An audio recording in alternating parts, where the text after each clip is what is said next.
decía también el nombre de su ciudad de Sevilla por la ciudad de Paco de Lucía. Pues sin más ya les dejo con la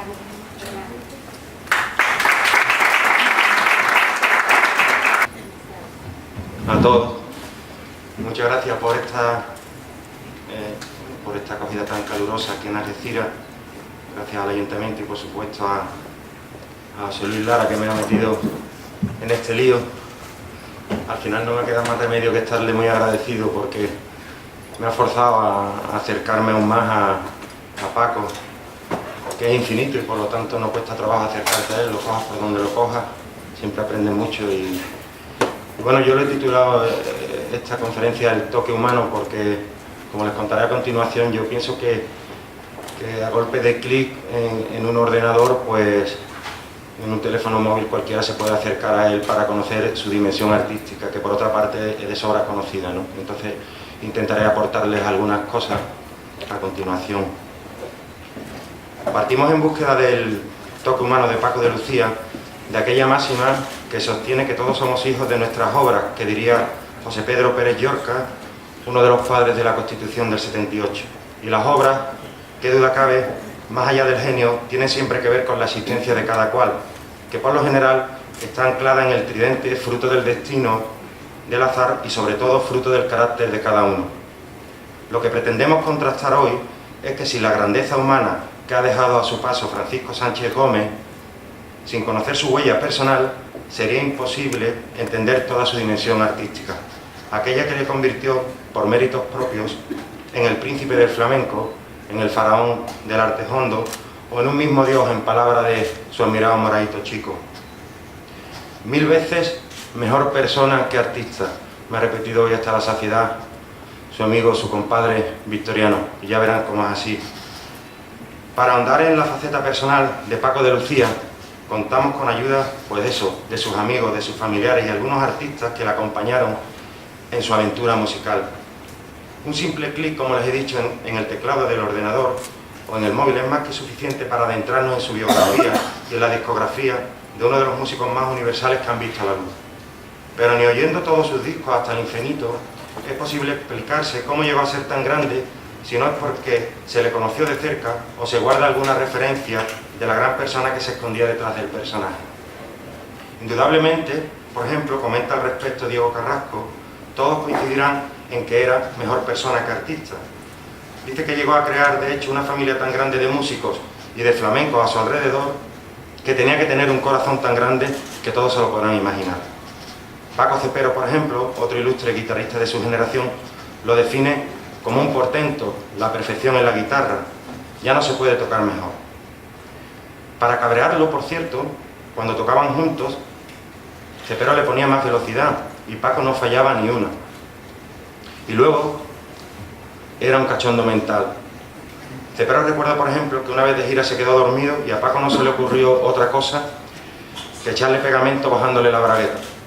Luego él se vengó, por supuesto, él se vengó y cuando se quedó frito Paco en el autobús se lo puso a él en la cabeza. Anécdotas hay muchas, yo le voy a contar solo algunas. Por ejemplo, el día que coincidió con su compadre Victoriano en la provincia de Málaga, en una mesa con un matrimonio catalán, estaban comiendo, a él le gustaban mucho los boquerones, unos boquerones con este matrimonio, y Paco llevaba puesto un Casio, los Casio, y este señor presumía mucho, este señor catalán, y la mujer más todavía, y le dijo: Paco, yo creo que ese reloj a ti no te va, te lo digo con todos los respetos, a ti te va, por ejemplo, un reloj como el que tiene mi marido. Y dijo: ya, pero es que de ese tengo 30, y ninguno de los 30 tiene lo que tiene este, que tiene este. Paco dice: mira, este por la noche, yo le doy a la luz, tú ves, y veo la hora en cada momento. Y te voy a decir otra cosa, como sigas hablando de los relojes te va a quedar sin boquerones porque ya te llevamos 30 de ventaja. Aquellos tiempos, aquellas giras, aquellas noches, hablamos ahora de finales de los 60, principios de los 70, tanto él como Cepero se comían el mundo, en concreto América y Europa. Cepero recuerda que dormían juntos, también junto a Camarón, Lebrijano, La Tati, Huito, imagínense. Entonces, la figura en aquella gira, por ejemplo, era una gitana sordomuda catalana, Anteñita la Singla. Y recuerda que en Buenos Aires se pasaron 2 meses cuando apenas se comía y se pasaban toda la noche jugando al billar y estudiando, porque Paco estudiaba mucho, tanto que llegaba a odiar la guitarra. Figuras propia guitarra como Larry Corriel, Santana, Meola y Eric Clapton le agradecieron que no llegara a odiarla tanto como para dejarla al lado, porque tenía la agresividad exacta, también la dulzura necesaria, y poseía una sensibilidad innata, fortísima, igual que sus pulsaciones. Como por arte de magia le cayó a él la responsabilidad de marcar el paso de la vanguardia y con naturalidad lo asumió, sabiendo que todos los guitarristas flamencos estaban siempre pendientes de su evolución, hasta tal punto que no pocos se desvirtuaban intentando parecerse a él. Era muy grande, ya lo saben. Otra frase de Manolo Sanlúcar decía: a los que no saben les gusta mucho, pero es que a nosotros los artistas nos vuelve locos. Así era Paco, y es hasta lógico si se tiene en cuenta que el de Lucía, el hijo de la portuguesa, en palabras de Telle, es el padre de una obra hermosa y a la vez honda, inabarcable, que ha dominado en la práctica casi todos los géneros musicales y las técnicas más singulares con suma disciplina y enorme destreza, alcanzando en el panorama flamenco una maestría que ha cosechado el respeto de todos los críticos, aficionados y, lo que es más complicado, el de todos los artistas que han sido los primeros en consagrarlo en el primer escalafón del Olimpo flamenco. Pero sin duda, antes que todo, fue persona. Una persona que a sus 60 y tantos años hablaba de su infancia y se le cambiaba la expresión y el tono de voz, porque entraba en un mundo que él amaba. Hay que remontarse al 63. Cuando Paco viajó con su hermano Pepe a Nueva York, Paco de Lucía empezó a vivir una experiencia con todo tipo de hechos inimaginables. Pero como recuerda a su hijo Curro, saboreando un vermú en la calle Procia, en la bodeguita, en días pasados, Francisco Sánchez, cuando era realmente feliz, era recordando su niñez.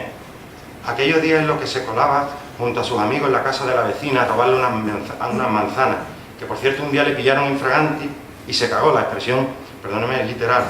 Y él se reía mucho recordándolo, como con el paso de los años, al verse a sí mismo siendo un niño gordito, con cierto complejo, porque las vecinas hablaban en voz alta de los muslos tan gorditos del hijo de la portuguesa, siempre con los mismos pantalones cortos que cada día aprisionaban más sus piernas. Eran estampas aquellas imborrables para él. Muchas veces contó en casa que se echaba piedra en los bolsillos por si algún mariquita le gastaba alguna broma. Vivencias todas intensas, y lo que transmitió a los suyos, continuó Curro, es que cuando eres pobre obtenías mucha energía de cualquier experiencia para salir adelante. De noche, por ejemplo, le gustaba ir con su compadre, con Victoriano, que entonces ganaba un dinero curioso, a Miraflores, siempre a reírse, las 24 horas del día riéndose. Era tan bromista que un día Victoriano le pidió una foto con el sexteto sobre el escenario. Y le dijo: mira, Victoriano, por lo que tienes que hacer es tocar algo. Pero si yo no sé tocar, bueno, pues te coges 2 berenjenas, da igual, porque está oscuro y nadie lo va a notar. Victoriano subió arriba, no con las berenjenas, no se asusten, y tocó la conga y obtuvo la foto. Pero volvamos a su faceta más personal, por ejemplo, como padre. El retrato que guarda Curro en su memoria es nítido. Era permisivo y muy prudente, consciente de que no pasaba con sus hijos todo el tiempo que le gustaría. Para educarlos, rara vez sentaba cátedra con ellos. Quizá el haber tenido un padre tan autoritario y controlador y preocupado por sus hijos le llevó a buscar otras alternativas para la educación de sus propios. Paco, al educarlos, confiaba en los pasos que daban sus hijos. Y si veía algo mal, era entonces cuando actuaba y lo comentaba en casa. Pero les daba libertad para que se equivocaran. Antonio Sánchez, su padre, en cambio, tenía una personalidad muy acusada y era muy exigente, como sabrán, para lo bueno y para lo malo. Era tremendamente carismático y aunque era muy estricto con Paco y sus hermanos, todos sentían reverencia por él. Era inteligente y agudo, aunque podía ser implacable. Como he sabido, también Antonio era un gran aficionado y un visionario, como demostraría, por ejemplo, con Camarón. Antonio, su padre, le tocó a muchos señoritos y aguantó muchas fiestas, también a muchos borrachos, a tantos que eso no lo quería para su hijo. Desde el primer momento lo tuvo claro y desde el momento primero Paco demostró su potencial. Tanto es así que cuando Sabicas, por ejemplo, lo tuvo delante, supo que tenía delante a un niño que con el tiempo le superaría. A Cepero le asombró también desde sus primeros años, cuando interpretó, por ejemplo, la zarda de Monti. Es increíble, no hay palabras, y con fuente caudal, dice Cepero, lo bordó. Para entonces ya Paco de Lucía sonaba a Paco de Lucía, con ese sello que bebía de genios como Baden-Powell, figura legendaria de la bossa nova. Es curioso porque después de dominar la técnica y todos los géneros, grabó su último trabajo, si se fijan, a cuerda pelada, con el alma, como cuando perseguía con sus falsetas el cante que tanto amaba, pura fantasía. Paco de Lucía decía que los genios copian y los mediocres imitan. Él logró no parecerse a nadie, tras beber de los mejores. y si un joven despuntaba, lo llevaba con él de gira para autoestimularse, porque era un sabio. Pero volvamos a su niña, a su familia. Curro nos relata que, por ejemplo, cuando llegaba el abuelo, con ellos era muy bueno, y su abuela, su madre, la madre de Paco, era sin duda la fuente del humor, dueña de la cocina, de la mejor cocina, cariñosa, y siempre arropando a sus hijos como manda la figura materna. Siempre le dio lo más grande, por muy humilde que fuera, o precisamente por ello. A veces les contaba historias de miedo con la sombra de la guadaña presente, historias que aterrorizaban a los niños, pero que ahora son un recuerdo imborrable, aunque Curro y sus hermanas aquellas noches no lograsen pegar ojos. Mujer de una pieza, lo realmente increíble es que Lucía lograra sacar adelante a sus 5 hijos en unas condiciones complejas, no exentas de peligro, como por ejemplo el año que Paco enfermó en la cama sin apenas levantarse. Pero quizás el primer recuerdo que guarda Curro de su padre tiene que ver con los puzzles que le traía de regalo cada vez que volvía de una gira. Miren, eran puzzles de 1000 piezas o más, una barbaridad, y el tiempo que pasaba con ellos en Madrid los reunía alrededor de la mesa a Curro, a sus hermanas Lucía y Casilda, fruto de su primer matrimonio con Casilda Varela. Al primero que lo acababa le daba o bien una propina o lo llevaba al cine. Veían muchísimo cine, muchísimas películas, y quizás de ahí le venga a Curro su afición por el cine. Curro tendría entonces entre 6 y 7 años, y su mente también lo lleva hasta Playa del Carmen, en México, en su siguiente recuerdo, en una humilde aldea donde Paco creó su universo particular, una mezcla curiosa entre el vecindario que incluía incluso a combatientes de Vietnam, algunos cubanos, mexicanos. También por entonces iban mucho al cine a Cancún. Y el tercer recuerdo de Curro, como es natural, tiene que ver con su pasión por la música. Parece que lo estoy viendo, dice, en nuestra casa del barrio, en Mirasierra, en Madrid, con una servilleta en el traste para que no sonara, tocando la guitarra horas y horas ensayando. Pasaba pasaba poco tiempo en casa, pero muy intenso siempre. Se preocupaba porque mereciera mucho la pena el tiempo que pasábamos juntos. Perdón. El artista ponía todo de su parte para que al menos durante cierto tiempo aquello fuera una familia de lo más normal, con las navidades siempre en casa, sin ir más lejos, el 25 en casa de los Varela y el 31 en la de los Sánchez. Así lo recuerda Curro, con sus abuelos y su tío Pepe. Paco era consciente de lo que le ocurre a todos los genios, y es el alto precio que paga la familia, de la que estaba muy orgulloso. En sus memorias, el tenista Andrea Agassi recuerda el último torneo que jugaba en Nueva York, cuando ya había anunciado su retirada ante los aficionados, siendo el número 1. En segunda ronda, en la suite del lujoso hotel al que él denominaba el mejor no hogar, sus hijos le preguntaron si efectivamente sería su último torneo. El tenista les contestó que sí, que si perdía esa noche sería su último partido. Y su hijo le deseó en voz alta que cayera la derrota ese mismo día. ¿Saben para qué?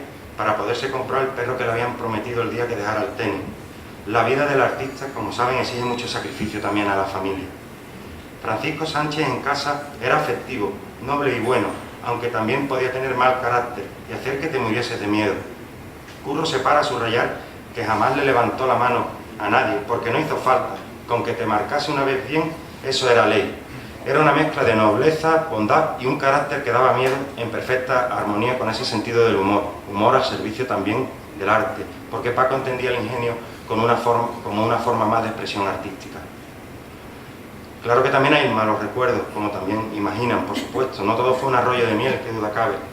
El mayor mazazo, por llamarlo así, el momento más amargo de su vida, a juicio de Curro, resultó ser el más insospechado para él, a raíz de la muerte de Camarón en el 92. Lo que crearon Paco y Camarón con sus desvíos y caminos secundarios, fusionando con el rock andaluz setentero, fue para reconducir y fertilizar su relación con el flamenco. Junto al de la isla se adentraron en el sendero tan glorioso que ambos descubrieron, puertas por las que legiones de artistas tendrían que pasar y siguen caminando a lo largo de décadas. Se conocieron en Torres Bermejas, pero aquella noche, en la que por cierto 2 guitarristas no le quisieron tocar a Camarón porque era rubio y Paco se ofreció a tocarle, apenas le dijo nada. Pero Camarón le ofreció un día ir a Jerez, a casa de los Parrillas, a ver a una de sus hijas, que era guapísima, a verla recién levantada. Le dijo: Paco, ¿por qué no vamos a verla recién levantada? Sin pintar, sin maquillar, ya te digo que es guapísima. Y aquella noche cuando cantó Camarón, lo embrujó para siempre. Su evolución, la de ambos, fue latente desde el primer acorde, desde el primer quejido, y de ello siempre se mostró orgulloso Paco, con mucha personalidad, ambos. Hace unos años, cuando le pregunté en una entrevista que qué pensaba acerca de la leyenda del tiempo y lo que sostenían algunos, que decían que ese disco supuso un punto de inflexión para Camarón, no dejó muchas dudas al respecto. Dijo Paco, ¿pero qué es lo que se hizo? He oído que fue la primera vez que se mojó. ¿Por qué? ¿Porque cantaba con una batería? Eso no es evolucionar, para mí eso es decorar. Evolución es lo que hicimos antes con una guitarra y una voz. Eso es decorar el arte, el cante, que no confundan. La evolución está en los matices. Tal vez la leyenda del tiempo sí que logró ampliar el horizonte antes que evolucionar. Lo que sí es evidente es que adentrarse en el trabajo que ambos emprendieron de la mano requirió de mucha valentía y de mucha hambre cultural por otras músicas. A Rafael Dutrera, el último cantador que le acompañó en más de 100 galas con el sexteto, en cierta ocasión le confesó que Camarón fue quien más le hizo pensar en hacer cosas nuevas, el genio de los genios. Por todo ello, al recordar aquello, Curro no tiene duda. No fue justo lo que tuvo que escuchar en el entierro, fue una injusticia que lo tuvo un año cao. No fue aquella, por cierto, la única ocasión en la que estuvo lejos de los escenarios, también practicando su afición favorita, que todos saben que era la pesca con arpón. Un coral desgarró uno de sus tendones y lo apartó por un tiempo. Pero volvamos un momentito a la faceta artística. Era una esponja, era un superdotado. Paco y el flamenco fueron dos polos que se atrajeron desde el primer instante, quizás porque sin saberlo se necesitaban. Está claro que nació para ser un músico de talla universal, y naciendo en el seno de una familia como la suya, con su padre también guitarrista, el arte hondo vino solo. En un ambiente familiar muy cercano al flamenco, pronto tomó contacto con algunas de las principales figuras del mundo flamenco. Desde sus primeros discos ya se vio que no se conformaría solo con los esornos y los oropeles del toque, ya que se propuso proyectar el auténtico significado del flamenco al ser consciente de que era este, y no la apariencia externa, el que prestigiaba al propio arte flamenco. Cuando fusionó con otras músicas, hubo un choque de culturas con su padre, que si bien fue un gran maestro para él, cuando se salía del canon más clásico, era incapaz de concebirlo. Cuando Paco metió el bajo, el cajón, la armónica, la flauta, directamente pensó que se había vuelto un poco loco, un chiflado. Pero Paco no se amilanó, siguió su camino como la gota de lluvia en el cristal, y alcanzó muy pronto la plenitud del arte. Lo que cabe preguntarse es qué le llevó a alcanzar algo aún más complicado, la plenitud humana. Y para responder a esta cuestión, como les he dicho, es por lo que hemos hablado con personas que lo conocían bien. Algunos artistas que compartían con él muchas tablas a lo largo y ancho del mundo, que a través de sus anécdotas y de anécdotas de camerinos y habitaciones del hotel, nos acercarán, como verán, a su faceta más personal. Son sin duda anécdotas que acaban por convertir en humano a alguien que es un auténtico ídolo de masas. Paco combinó el aspecto intuitivo con el aspecto intelectual que le llevó siempre a investigar hacia qué otros caminos podría ir la guitarra flamenca para enriquecerse sin abandonar su propio camino. El de la portuguesa jamás se conformaba. Basta observar que con 55 años y tras girar por medio mundo con el sexteto, con Pardo, Benavent, Geraldo, Quirilo, etc., se juntó en el escenario con gente de 22 años y la mayoría de etnia gitana. Fue como si necesitara, al estar tan rodados, que les polearan. ¿Y quién mejor que un grupo que se comía al mundo, un grupo gitano que gozaba del monopolio de los gestos para que le llevara el duende a los escenarios? Necesitaba probarme a mí mismo. El sexteto era maravilloso, pero quería comprobar si me podrían estimular, me comentó en cierta ocasión el propio Paco, a propósito del nuevo grupo. Conste que antes de fallecer, inició una serie de reuniones para retornar con el sexteto. Se proponía tocar a la vez con varios grupos, como hacen otros grandes músicos, aunque no lo pudo llevar a cabo, porque la muerte le fue a visitar justo cuando se proponía hacerlo. Su hijo, por cierto, piensa que murió en paz, en el lugar que más amaba, donde se realizó, jugando al fútbol en la playa donde enseñaba a su hijo Diego, uno de los dos pequeños, Antonia se llamaba la niña, que tuvo con la restauradora de arte mexicano, Gabriela Canseco. El día que murió su padre fue el peor para Curro, el más horrible de su vida, pero sacó fuerzas de no se sabe dónde para terminar de grabar el documental La Búsqueda, un documental que estoy convencido que todos habrán visto, porque es un homenaje que merece la pena, irrepetible.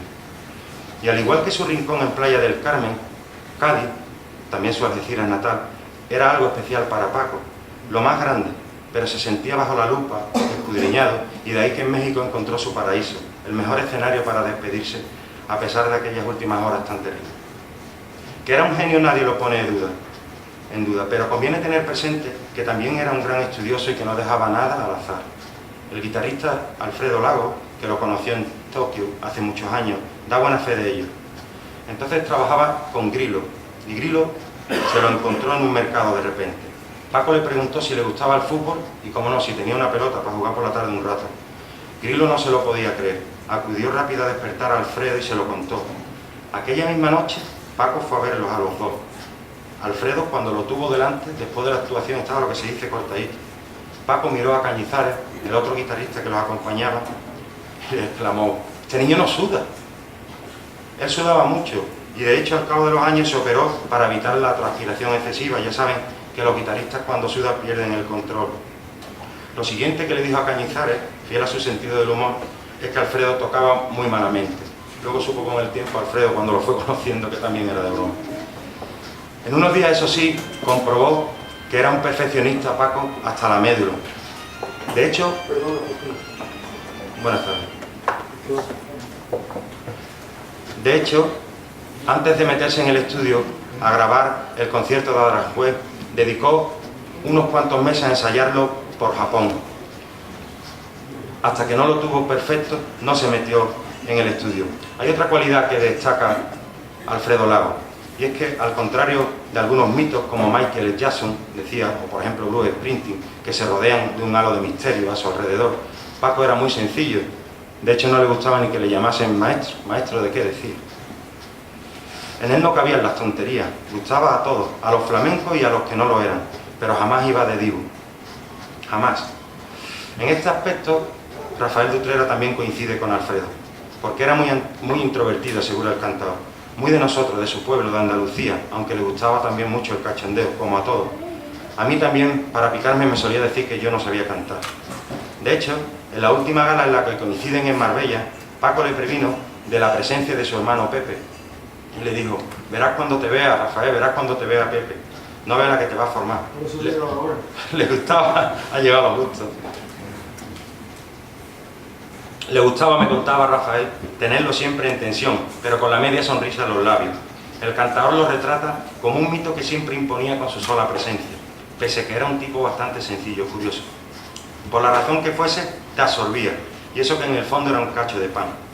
Paco lo presentaba a Rafael como la vecina, porque con la toalla a modo de turbante sobre la cabeza, cada vez que salía de la ducha, le recordaba a una vecina de Algeciras. Junto a él, Rafael sobre todo aprendió a ser persona, a no hablar mal nunca de nadie, algo tan difícil, por cierto, salvo cuando lo hacía de coña, claro, como Paco, matiza Rafael, que recuerda que una vez con la rondeña y la bulería se pegó una pechada de llorar oyéndolo entre cajas en el teatro, y al día siguiente, y de acuerdo con Grillo, se puso a su lado, aunque no estaba previsto en el guión, a tocar las palmas. Y cuando terminó el concierto, Paco le miró muy serio y le dijo: «Que sepa que a partir de hoy lo quiero así todos los días». Y todos los días tuvo que tocar las palmas en aquella rondeña. Paco, en realidad, con el de Utrera estableció un vínculo muy especial, también porque era su padre de oficio zapatero el que le arreglaba las botas. En realidad, el sexteto era una familia. Y por cierto, que Paco era un buen cocinista cuando tenía que serlo, hacía un puchero que quitaba las penas del sentido, también un buen pescado en blanco, me contaba Victoriano. Sobre todo, quitaba el sentido cuando estaba uno tan lejos. Lo que no he conseguido averiguar es de dónde sacaba el espinazo, la costilla, el puerro, el apio. Su hermano Ramón, el policía flamenco, como le decían cariñosamente, desde la primera gira, era el que se encargaba de que todo estuviese en su sitio, siempre encima de cada detalle. Ramón, en una palabra, ejercía el papel de malo.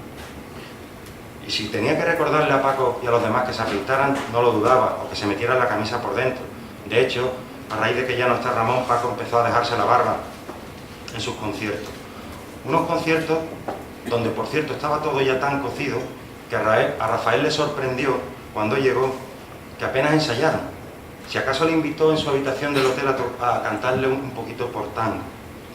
Pero a Paco le bastaba una mirada sobre el escenario para llevar la batuta, y si en algún momento alguien se perdía, solo tenía que mirar a su pie para seguir el ritmo. Por su sonido tan especial, por su manera de acentuar las cosas, el de Lucía pegaba auténticos latigazos en el corazón del público, y dos bordonazos crujían los huesos antes que el picado más vertiginoso. Cuando Rafael de Utrera tiene que elegir entre sus piezas, sin dudarlo se queda con Canción de Amor, puro Beethoven, dice. El de Lucía también sabía relajar la tensión en el instante que su gente y él mismo más lo necesitaban. Por ejemplo, Una vez en el Auditorio de Barcelona, tras una gira por América, tocaban en España por primera vez en mucho tiempo, y eso le tenía algo más nervioso. Se lo comentó a Paco y no se le ocurrió otra cosa que decirnos una barbaridad que no le puedo confesar, pero fue de tal calado que les borró a todos los músicos y al propio Rafael lo que tenían en mente, que tenían delante al público, entre ellos muchos artistas, y Rafael cantó como nunca aquella noche.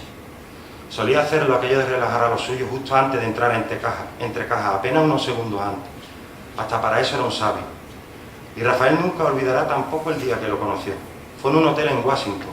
Tal como abrió la puerta de la habitación y lo tuvo delante, Paco le espeta: «Hombre, ¿de dónde me habéis sacado a este cantado tan chiquitito?»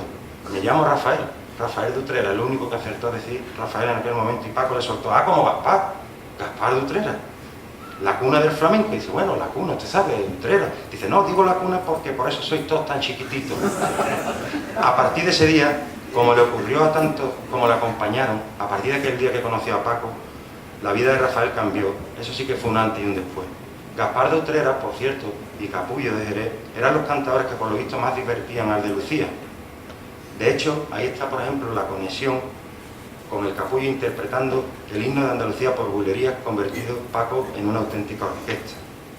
Cuando estaba a gusto, con personas de su agrado, con las que mantenía un feeling especial, como con Diego del Morao, uno de los guitarristas jóvenes que eran su debilidad y a los que logró una mayor proyección, le gustaba olvidarse de hasta quién era.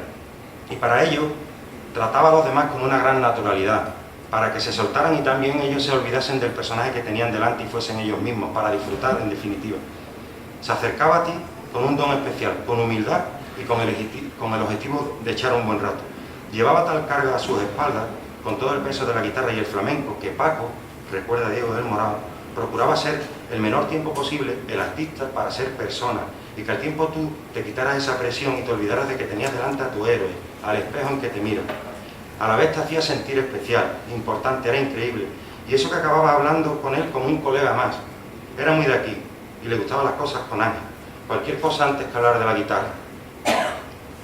Tras un concierto histórico que ofreció, tras muchos años sin tocar en Jerez, en 2010 en la Plaza de Toros, se organizó una buena fiesta en un enorme local anexo, y acudieron todos los artistas de la zona que no se quisieron perder aquella actuación en el Coso Jerezano: Los Moraos, El Barrio, Ruibal, Macaco, que vino profesor de Barcelona, Fernando de la Morena, Grilo, Niña Pastori, Pasión Vega, Antonio Carmona, Sara Vara y un sinfín de personalidades muy grandes del flamenco y del mundo del arte en general.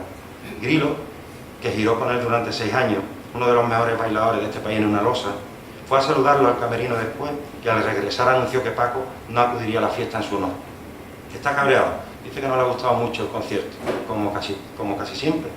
Su inconformismo era marca de la casa. Así que nadie extrañó su reacción al concluir, con toda la plaza entregada a sus pies, se lo garantizo, tras una actuación memorable. Pero él no quedaba nunca contento. Lo extraordinario, por supuesto, lo que invita a bucear en su faceta más personal, vino a continuación. Lejos de suspenderse la fiesta, que era lo lógico, lejos de que la peña se dispersara, o simplemente lejos de que aquello quedara en un brindis y vámonos, la velada se trasladó hasta el amanecer, con cante, toque y baile de todos los que le he mencionado, y también de espontáneos que por allí pasaron. Todos celebraron el concierto de Paco de Lucía hasta no poder más, sin importarles que él no estuviera o que estuviera en el hotel descansando. De ahí la imagen metafórica, a mi juicio, del faraón. A Paco le atormentaba la idea de tocar en Andalucía, y en particular cerca de su tierra, porque se sentía mucho más exigido. Aquí hay muchos buenos aficionados, venía a decir. Y a Jerez no había vuelto, salvo una vez, desde que estuvo, una vez con su hermano Pepe, en un concurso internacional de flamenco a principios de los 60. En palabras de su hijo Curro, para aquel concierto, estaba lo que se dice nuevamente, utiliza, cagado. Y vaya, sintió mucho no ir a aquella fiesta. Comieron juntos y hablaron de aquel concierto. Pero como se ve, hasta el final le acompañaron las cosquillitas en el estómago. Y pobre de aquel artista que no siente el gusanillo. Era tan perfeccionista que incluso en su plenitud se ponía nervioso. Curro recuerda también esa charla, unas horas antes del concierto, durante un arroz que le volvía loco. Estaba tan acongojado porque la gente sabe en Jerez, y sabía que había otros artistas de la zona que también eran muy aficionados. Entre ellos Los Moraos, a los que por cierto les dedicó aquella noche en la que le dijo: va por ustedes que me tenéis ennerviado desde el escenario. Paco era así. La presencia de los grandes entre el público le sometía a una presión extra. pero él era el que mejor lo sabía porque también le gustaba situarse en las primeras filas para picar a los amigos a los que él iba a ver tantas veces. Una noche, en uno de sus conciertos, se coló Chick Corea y le dijo a su gente: míralo, ya está aquí el albóndiga. Todos ustedes sabrán que él le ponía mote absolutamente a todo el mundo. Ya está aquí el albóndiga. Le tenía muchísimo respeto, pero también al revés. Chick Corea, tras tocar con él en el Festival de Victoria, afirmó que es el mejor guitarrista de todos los tiempos. ¿Quién si no, por ejemplo, piénsenlo, iba a reventar un auditorio en mitad de Alaska con 4.000 personas boca abajo? Con lo frío que resulta en un escenario un guitarrista tocando solo, y él traspasaba las tablas, eso que es tan difícil, con pasmosa facilidad. Pero volvamos un segundito solo a Jerez. Su hijo entiende que si no acudió a la fiesta era porque Paco pensó que en cierto modo los había decepcionado. Estaba enrabietado. Fue un gran reto para él, uno de los más duros que recuerdo.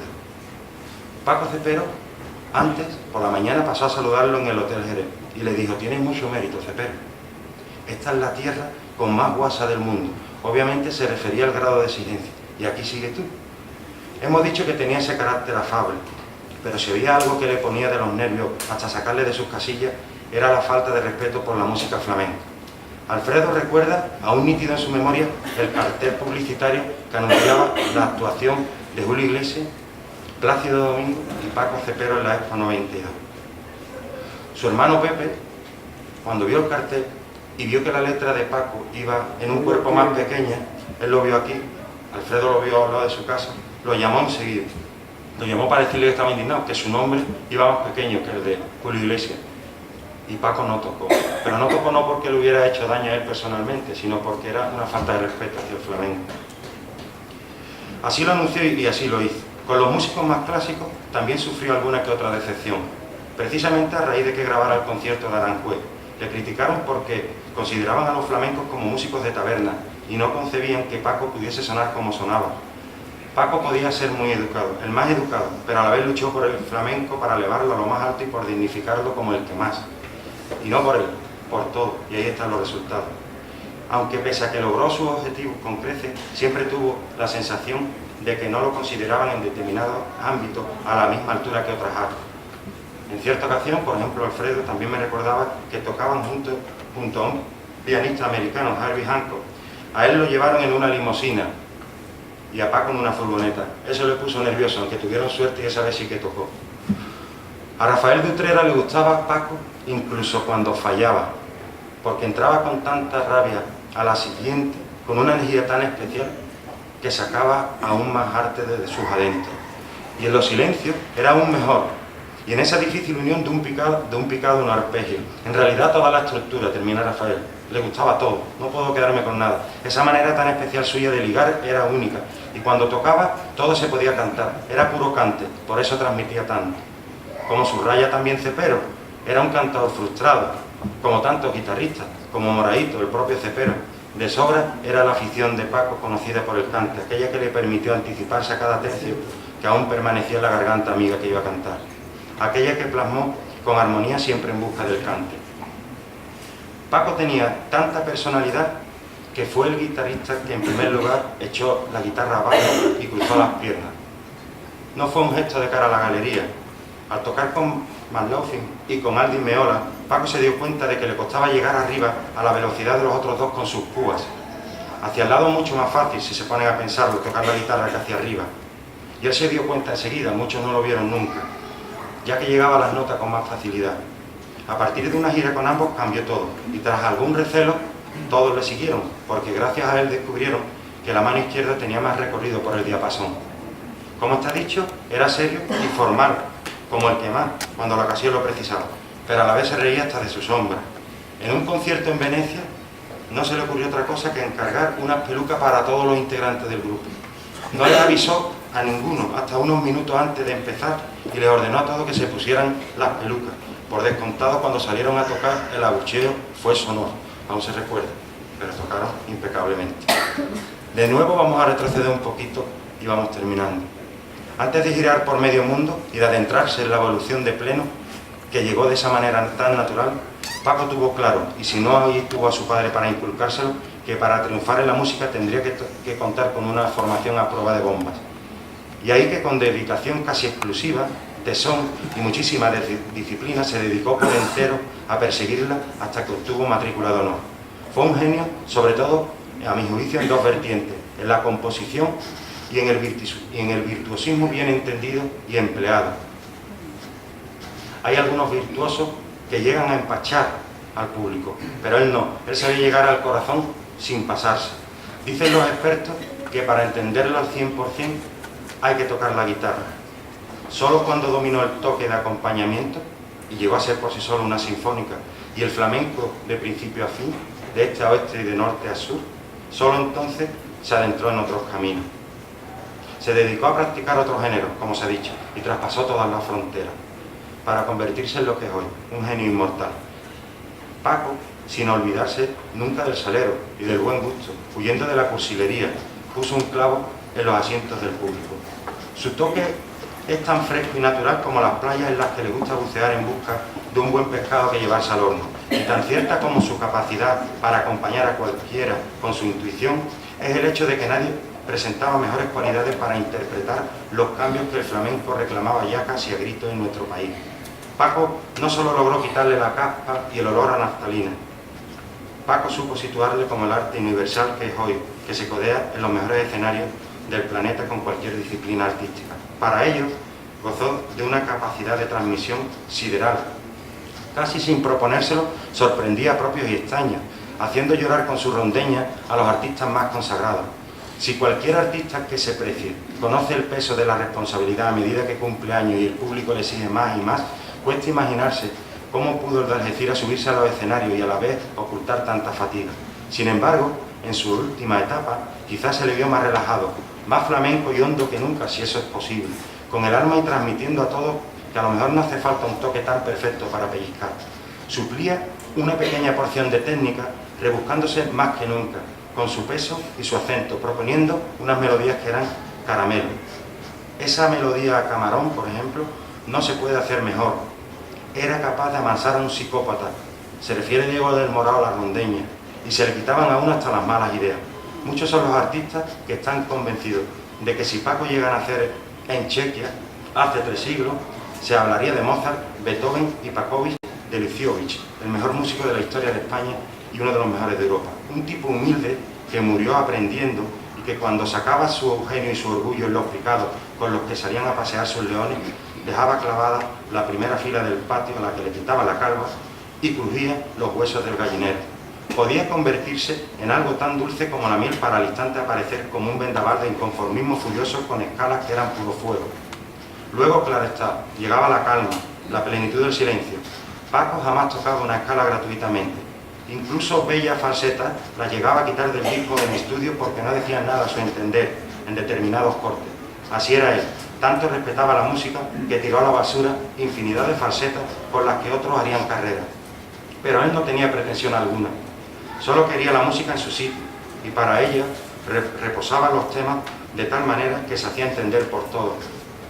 Antes de cada concierto le gustaba tomar un par de chupitos, 1 o 2 de whisky, y le gustaba quedarse solo ensayando con las manos. Se untaba algo de crema y aunque no era muy maniático, media hora antes de comenzar no quería ver a nadie, ni siquiera a su hijo. El día que grabó el documental de la búsqueda se lo permitió.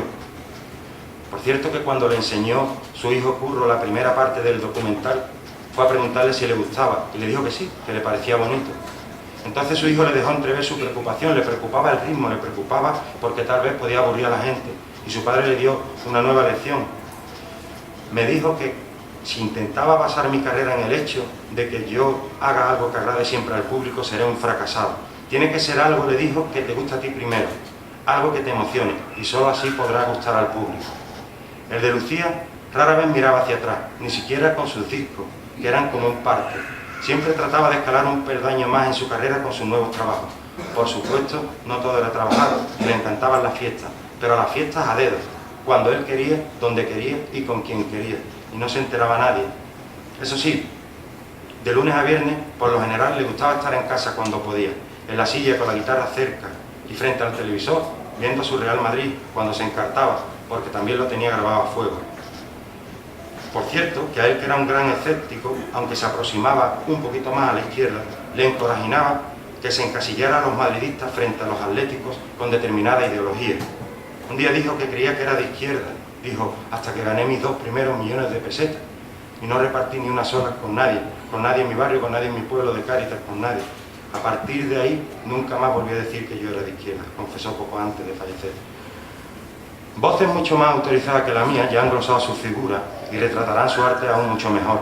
Ahora de lo que se trata es de disfrutar del legado de un genio que tantas veces se sentía solo, incomprendido. No en vano, su libro preferido era Robinson Crusoe. Por fortuna nos quedan sus inmensos discos, aunque de sus trabajos es quedarse con un solo corte. Así que, para ir concluyendo, propondremos algunas grabaciones con Alfredo Lagos y su ayuda. Monasterio de la Sal, en primer lugar. Esta colombiana supuso un salto en lo que había hecho hasta entonces la guitarra flamenca, abriéndola a otras armonías y a otra dimensión en los 80, ya cortada con otros instrumentos, o fuente y caudal, esa taranta que recuerda a Andalucía, a tu padre, a tu abuelo, a tu familia, sobre todo cuando estás fuera. O Lucía, la seguirilla de su madre, que lleva el nombre del disco más comedido, quizá menos virtuoso, con esa rondeña tan especial, y esa seguirilla que es el sumum del disco, porque te da una idea del trance por el que atravesó durante la grabación. Entonces ella estaba enferma, y las cuerdas de Paco se quedaron llorando como la afición flamenca cuando su corazón se detuvo frente a las olas mientras jugaba al fútbol con su hijo, haciendo lo que realmente le gustaba. Como cuando se gastaba, por ejemplo, medio sueldo la misma noche que actuaba en aquella gira en Buenos Aires, allá por los 70, desafiando al destino, también al carácter un poco de su padre. El día de su adiós, o más bien hasta siempre, lloraron sobre todo, o en primer lugar, aquellos críticos que terminaron para adorarlo y pedirle un autógrafo. Hoy me comentaba Victoriano, ahora se apuntan muchos al Carla, suspiraba. Eso lo hacía Victoriano hoy, sin apenas poder contener la emoción en su recorrido por los lugares que frecuentaba con Paco. Desde sus días de pesca frente a la playa, a la venta Miraflores. Era el más amigo de sus amigos. Frente a su tumba, se detiene un momento y me dice, ahí en el banco me siento a fumar un cigarrito de vez en cuando. Pero como era tan bromista, claro, me da hasta miedo. Y lo que hago es que me voy, no vaya a aparecer, Paco era así. Y ahí lo dejamos, imaginándolo feliz, a su manera, como él vivía. Visitando de vez en cuando, o así lo imaginamos, su monumento, sus Algeciras que tanto le ilusionaba, con su guitarra, como la lluvia en el cristal. Y muchas gracias.